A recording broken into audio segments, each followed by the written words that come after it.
The theatre has long been a popular entertainment for people all over the world. Even today, with television, DVD and the internet providing more home entertainment than ever before, people still enjoy the atmosphere and ambience that only a live theatre can provide. But have you ever wondered what goes into creating the seemingly effortless show that you see on stage? Philip Ashley is a producer living on Spain's Costa Blanca and runs an amateur show group called Sounds Familiar. Philip has agreed to let us follow the production of his latest show called A Celebration of Christmas. In his double role of producer and musical director, Philip began work on the show 6 months before the first performance, while the rest of the group were still rehearsing and performing their musical theatre review called Musical Magic early on in the summer. Most people, when they go to the theatre to see a show, see a finished product. When I start thinking about a show, if you take the one we've done in June this year, it's 2 hours worth of music. The audience will see 2 hours worth of music. I have to think some months ahead as to how I'm going to put that together. Am I going to invite another group in? If I'm going to invite another group in, how long are they going to need? So my actual thought process for putting the show together generally starts 12 months before that show actually goes on stage, if we're talking of a big theatre production. Smaller shows you could probably do in about 8 months, but they still take a lot of time to think about, and it's the thought process beforehand which actually is quite crucial to the whole thing being a success. So if I take Musical Magic, performed in June, 2 hours worth of music, we invite another group in, so I work out how much time they're going to need for their show, or for this show rather.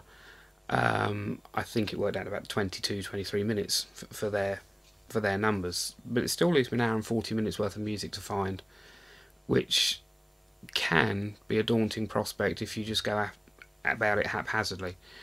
So my thought process is along the lines of, okay, this is how much music I need.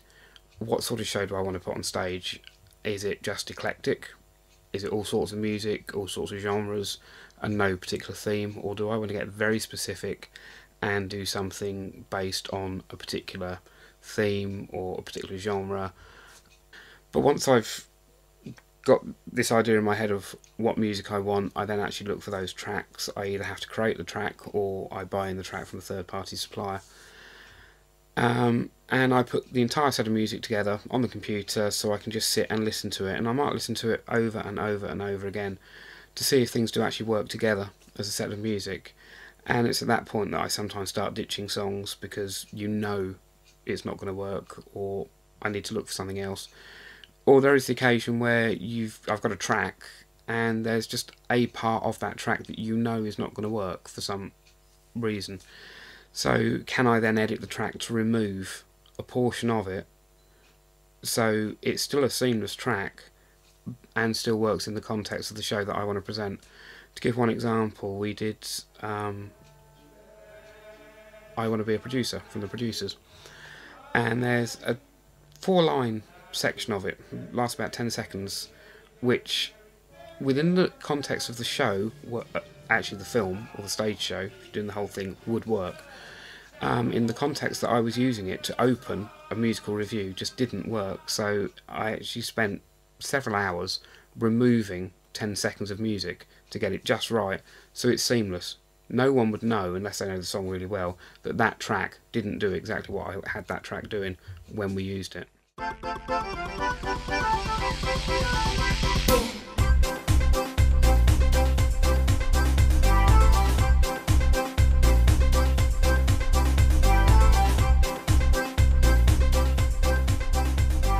The first show Sounds Familiar put on stage was in February 2009, and in that production there were 17 people, possibly 18, and there wasn't a need for a committee at that point in time. As the producer, musical director of these shows, I'm pretty much in control of what's going on. I know all aspects of what's going on.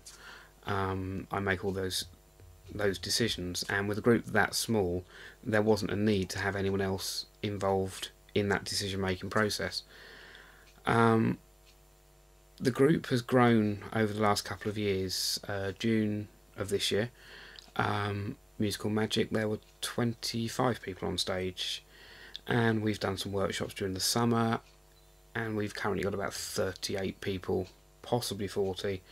It fluctuates depending on when people are here and when they're not. So the group has got harder to manage. There's been a bit of a restructuring going on as to how I still maintain the control of the group, but use other people to help in certain aspects of that. Right, just before we start, yesterday afternoon I had a meeting with Yanni, Julia, Annie, Fred, me, Chris, Mum, Dad. There were 8 of us there, and the reason I asked those 8 people to be there, it's getting to the point, because there are still more people due to turn up tonight and others that I know are away who will be here, so the group's getting to the point I need to sort of have a bit of reorganisation, because I can't do everything on a Monday night all at once, it's impossible. So we had this quick get-together. Yeah, so it goes very quick, it goes something like this. Dad's going to deal with the subs on a Monday night, yeah, by the door. If he's not around, Chris will do it. So if you can't see Chris. From now on, anyone who wants music, printed music, see Yanni. Don't ask me for it. Yanni's got all the spare copies. Yeah? Briefcase with it all in, I print it, give it to Yanni, so if you're missing anything or you can't print anything, just ask Yanni for it and she's got it, yeah? If you've got an issue with anything within like your voice group, don't come see me first. If it's within the altos, talk to Julia. If it's in the mezzos or the sopranos, talk to Annie. If it's in the men, talk to Dad. Yeah? Right, here we go. This is a new one for everyone, March of the Kings.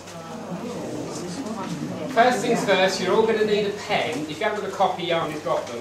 You're all going to need a pen because my mum has pointed out to me today that there's, in bar 63, there's 3 notes with nothing written underneath it. Yeah. Right, has everyone got a copy of this in front of them now? Yeah. Page 4, bar 60 you're looking for? Yeah. Yeah? Right, it says, from the east, guided by the star, came wise men searching for Al.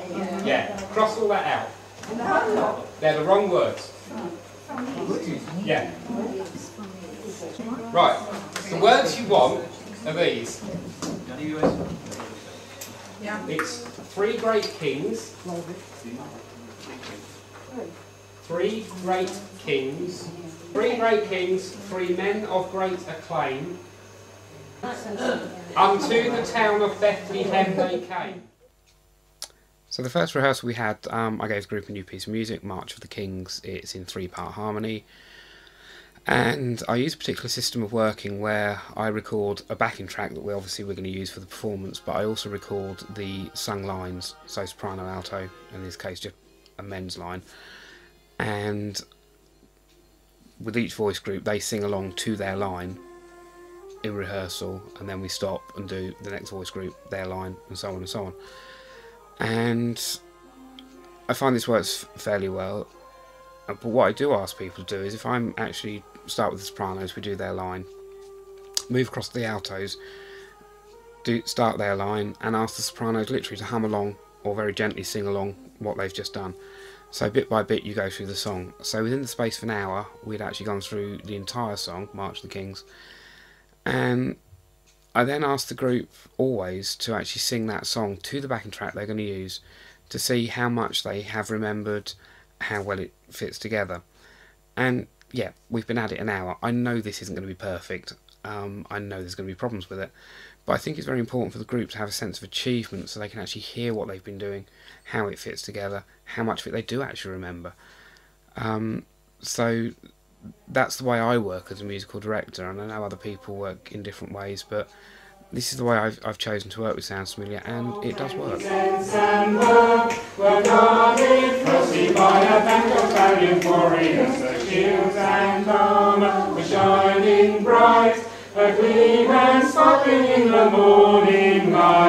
So the rhythm goes for everyone, yeah? And it's rhythm that makes this carol. One of the hardest things for any musical director is rhythm. You hear a song, you'll hear a finished product. I've got 30 people in a room. I have to get them all singing exactly the same rhythm. And some of the people in the room read music, some don't. And actually, in some ways, it's far easier with people who don't read music to get the rhythm that I'm looking for as the musical director. Music is always written as quavers, crotchets, dotted notes, and it's very precise. Some people equate music to mathematics, and it is, this is this length, that is that length. The problem with March of the Kings is if you actually sing each note to what is written, the rhythm becomes very stagnated. It sort of plods along. I've actually written a track that is fairly quick, so I need a very staccato rhythm. Some people would say to me that isn't how it's supposed to be sung. However, what I would say to them is, this is my interpretation of this piece of music, not yours. But I now have a group of 30 some odd people, and I have to encourage all of that group to get on board with my interpretation and sing the rhythm that I'm looking for to make the sound that I want for that song. That can be quite difficult sometimes, can be quite tricky. But once again, once you've got that and that's been achieved, we're back to our sense of achievement. I can sing it to the group, say this is what I'm after, this is what I need it to sound like. And my job as the musical director is to try and encourage everyone else to buy into what I'm thinking about, how I hear it, and achieve that, not only for me but for themselves. No help from anywhere. You're on your own now.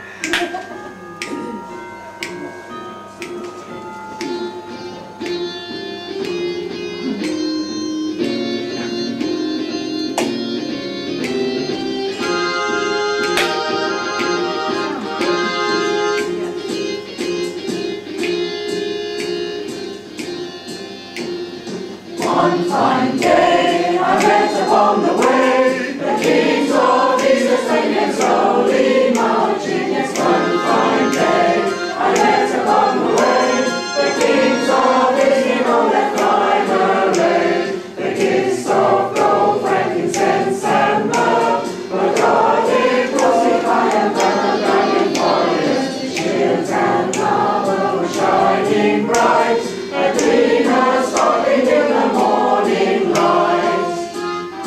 Okay, that's not bad. It's not bad, just don't look so worried over there. I told you, if you get stuck, sing it out. Yeah, we tried to. With rehearsals now well underway, Philip and his team can turn their attention to how the show will look on stage, including the scenery and costumes. Well, Phil came up with the design for the scenery. It's an idea that he's had milling in his brain for a while, and he showed it to me during the last show and said, do you think we could do this? And I said, yeah, looks okay, we could probably manage that. And so that's how we got started. Didn't realise how tricky it was going to be, because it was sort of A4 and it's now got to be 3 by 2 and a bit, but it's getting there. Well, once Phil gave me the design, we then had a series of discussions to see how we could turn it from an A4 into 3 metres something. And we keep talking about it, or kept talking about it, and came up with a few ideas, found that they wouldn't work because we couldn't use paint because of the cracking, and we did want to cut the design out of the white material with a black backing to it. And then we suddenly thought that wouldn't it be much quicker to cut out of the black material and superimpose that on the white, and that seems to be working actually. Well, it works, we've done it. So yeah, well, we started by drawing it roughly, well, not roughly, drawing it, and we drew this whole sweeping stave roughly, more or less, in chalk, and it took us forever because there were 4 of us playing at this: Phil and me, Annie, my sister, and my mother, who was watching over everything. And we were just sort of standing over. Phil and I were drawing it on the floor, and Annie and mother stood over us and kept saying, no, that's not quite right, rub it out, do it again. We had to keep rubbing it out with a brush, and it took a whole day just to rough it out, maybe even 2. It took forever. It was a long job. And then the second week we just tidied everything up using flexible curves and luckily Phil's a really good technical drawer, and he did it much better than I did. He's good. He's patient and he's slow and took his time, and I was just bashing it in there, and it was the shape was right, but it was so many little lines that it just wouldn't have worked. But that took two weeks just to plot it, and last week we started sewing it on, or pinning it on. Actually, it was pinning it that took forever. It took us another 2 days just to pin the damn thing on. And luckily, all of a sudden, yesterday, it sort of came together. We managed to tack it and start cutting it and finish cutting it. And today, it's sort of the main part of it's actually down. All we've got left to do now is to cut the notes out, recut the clef in the right colour, because we decided to do it in 2 tones of black and grey, and to organise the masks, because there's a comedy and tragedy mask in the top corner. Don't ask me which, because is it right or left hand? Our normal rehearsal venue in Benissa is actually it's a room at the back of a restaurant. Today's a public holiday in Spain, which is commonly termed as the Day of the Dead. It's actually quite a big festival where people commemorate their relatives, ancestors and all the rest of it. So she's taken the day off, which means she's closed. So we've had to find an alternative venue. Our alternative venue is our wardrobe mistress's garden.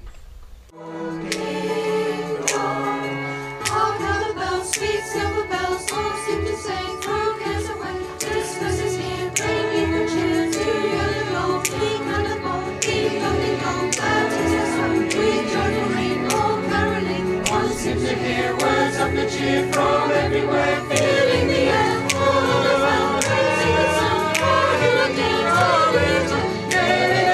all people sing songs of good cheer. Christmas is here, Merry, Merry, Merry, Merry Christmas, Merry, Merry, Merry, Merry Christmas. To the house.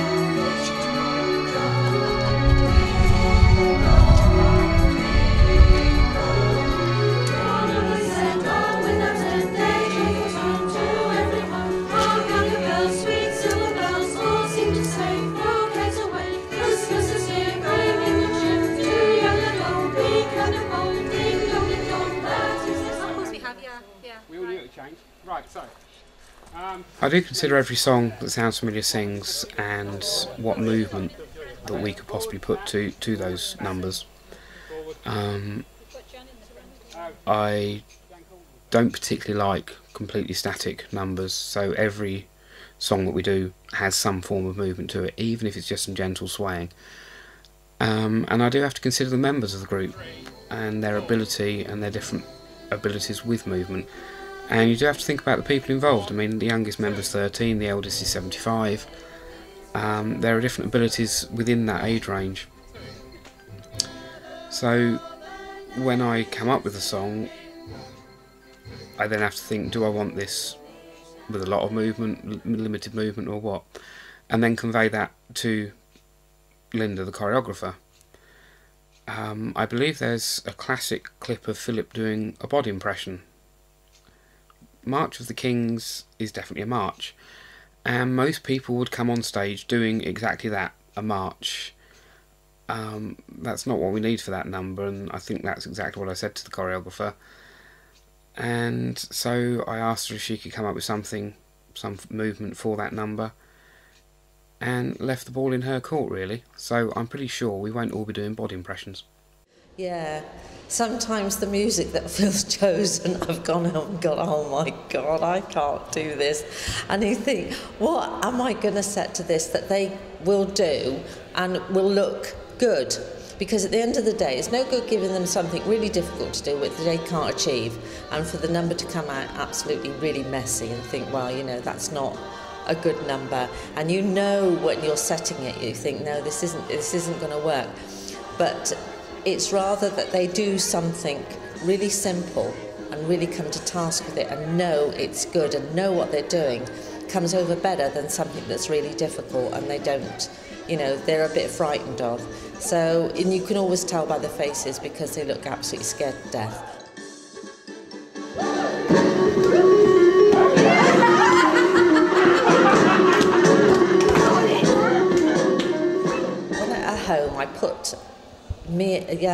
earphones on and the music and listen to it.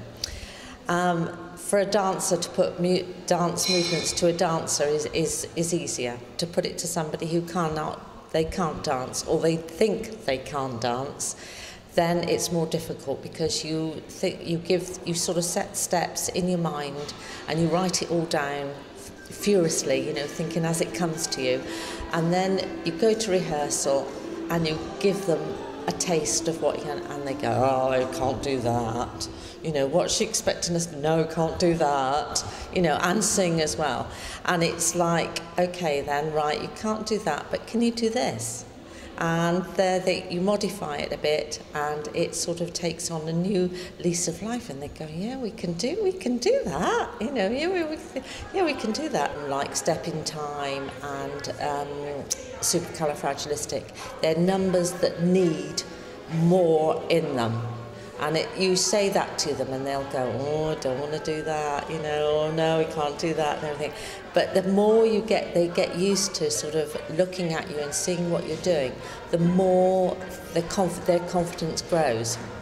And when they've achieved something like that, I mean, it's like the numbers that really like end a show or end a first half, that you want to leave an impact on your audience. And they are impact numbers, because when you've got a singing group, they don't expect a singing group to come back with those sort of movements and really, with the chorus, really enjoying themselves, because that's how it comes across. Those numbers that they've achieved and they've mastered, it seems that they are able to really go to town on them because they're comfortable with what they're doing. When you give it to them, first of all, which was 3 months previous, they've shied away from it, but as they got used to doing it, so it became a company number, and you can always, make sure that the impact is there, so it makes the audience stand up and think, yeah, they really are good, they really do something, instead of just standing with a folder in their hands singing to every number. It leaves an impact, and people come away and say, cool, that group's really good, it can sing and it can dance and all this. And people are quite chuffed on that being, yeah. Because their movements, 9 times out of 10, are quite simple, the costumes don't interfere with what they're moving. The only one I would say was with Angels from the Realm of Glory. Some of them had capes on and they were flying about a bit, which I didn't realise what the costumes were going to be, but I don't think it distracted too much from what was happening on stage. So, no, I mean, I think if you were doing a more of a dance routine, sometimes the costumes enhance what you're doing, like when we did Big Spender, and the women were in their slippers and their dressing gowns and all the rest of it, because we wanted them to sound as though they were ex-street women, and sort of old has-beens.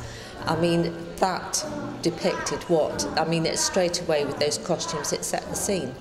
So you knew what movements you had to do, and you give them a bit of license there, because you tell them to do what they feel like that they would do in those sort of circumstances, and they do get, they wiggle their hips and get a bit more raunchy than they would have done when you first set it. You said, right, I want you to do this, and they feel a bit inhibited, but put the costume on them and the hair in rollers, they sort of take on, well, nobody really knows me under here, and takes on a different slant to it.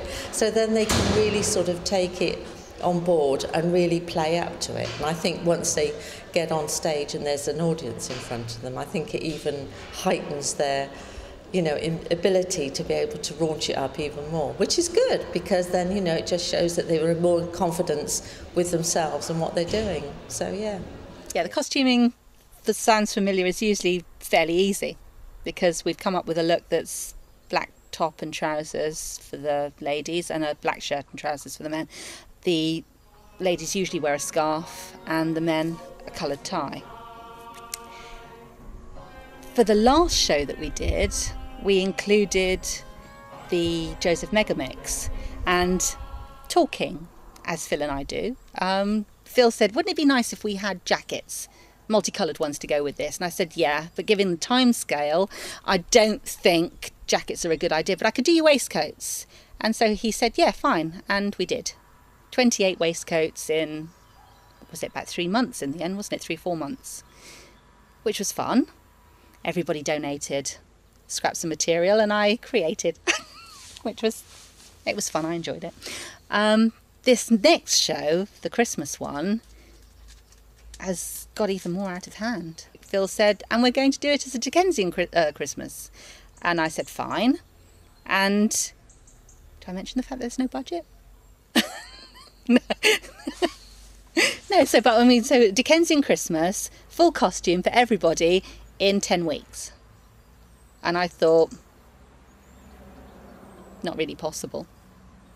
So we're not being absolutely faithful to Dickens or the Victorians. I mean, it is Victorian, but it's Victorian from beginning of Victorian to very end of Victorian, verging on Edwardian. I asked everybody to find a costume that was vaguely Victorian and then come to us and we'd see if it was okay and if we needed to accessorise it.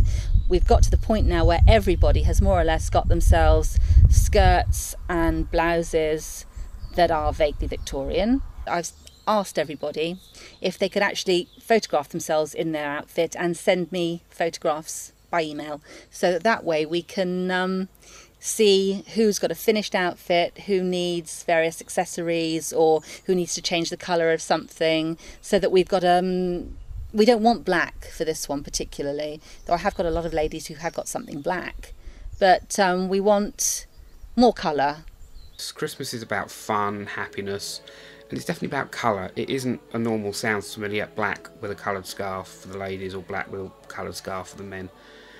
I basically said to Julia one day, I think we should do a Dickensian Christmas, and the moment I'd said it I sort of realised I'd put my foot straight in it, but Julia being Julia thought about it for 24 hours and came back to me with an idea of how we could go about it.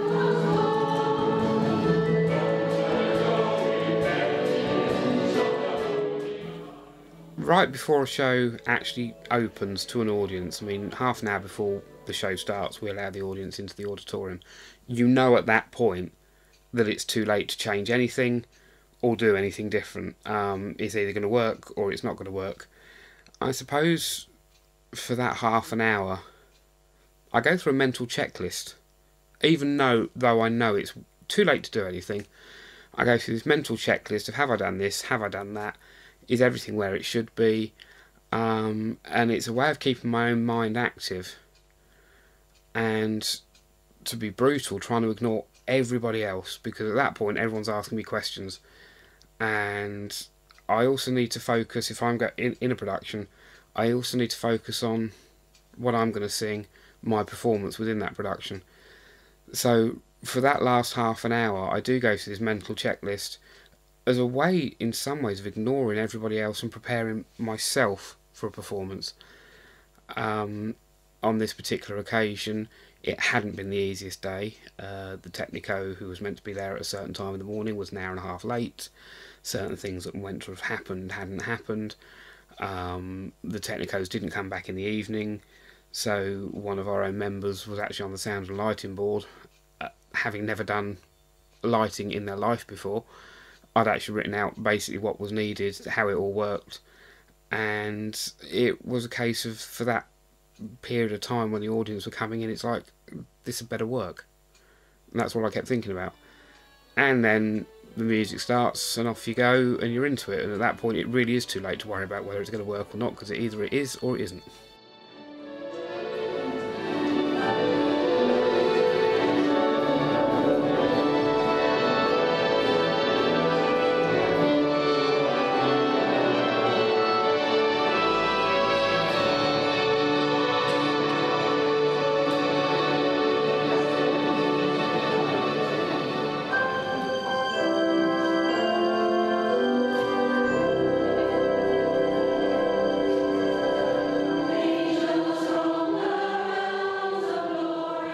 As an instant reaction of how I feel about how the performance went on the night, no, wait, let's do this a different way. In a rehearsal, when we rehearse a show, or when we rehearse a number, I always ask the cast, on a scale of 1 to 10, 1 being really bad, 10 being brilliant, how they think something went. I suppose the easiest thing for me to do is, on a scale of 1 to 10, 1 being really bad, 10 being brilliant, how did I think the show went? I'd probably put it about a 7.5 to 8. There were certain things in it that I wasn't happy with. They didn't quite work the way I envisaged them working. Certain parts of the singing wasn't as good as I know it could have been. So there were issues there for me. But whilst I say 7.5 to 8, you have to understand this is me criticising it. And if there's one person that's going to criticise it really, really severely, it would be me.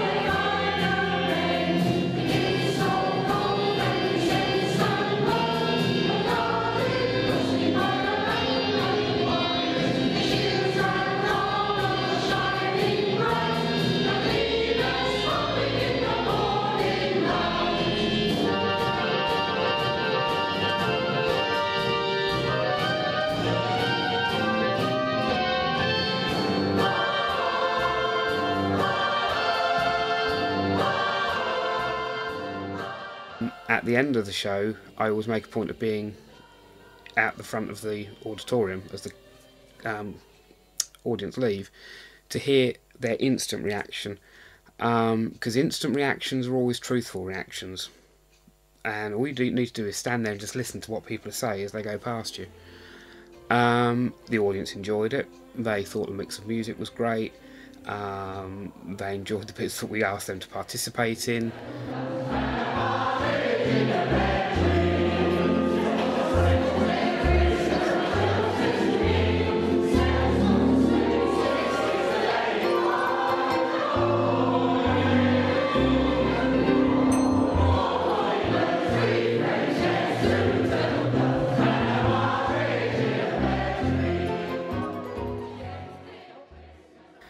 So, from that respect, the show achieved exactly what I needed it to, what I wanted it to. The audience went out feeling good. This is about Christmas, it's about goodwill to other people, happiness, joy, all of those things, and the audience left on that night feeling happy. So, yeah, the show achieved what it was meant to achieve.